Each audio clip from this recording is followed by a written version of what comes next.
Oftentimes when working with assemblies, there are many moving parts and therefore lots of degrees of freedom. With so many degrees of freedom, these assemblies can be challenging to manipulate.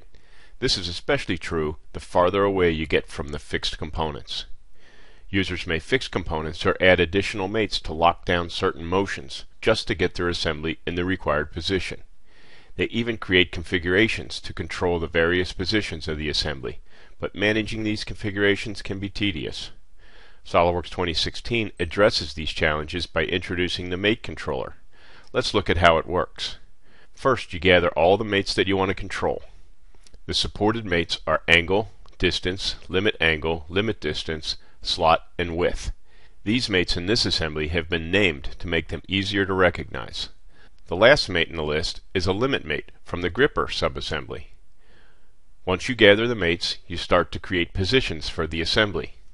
In this example, we've already created some of our positions. You can see that we have a home position, then we position the robot over the object, then down to pick it up, then close the jaw, and lift the object. Let's add some more positions to place the object. These positions can be given descriptive names if you want, and then you start to manipulate the individual mates to position the assembly. Limit mates can be manipulated with the slider or the spin boxes. Lock icons are provided to unlock mates so that those parts can be positioned graphically on the screen. Once we're satisfied with that position, we can update to save that position and create more. Next, we'll lower the arm to where the object will be placed. With these mates unlocked, the arm can be moved on screen. Then we'll twist the forearm and position the wrist.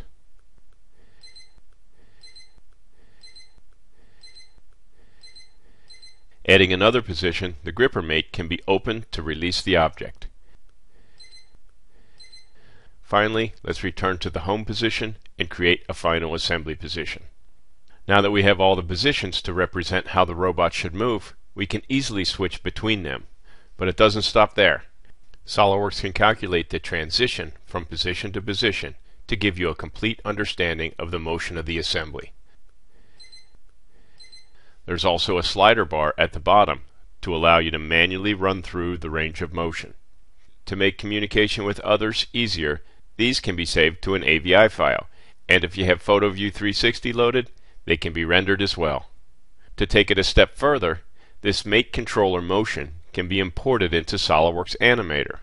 Here you can add additional components or modify the key points, or run a motion simulation using motors to extract kinematic information.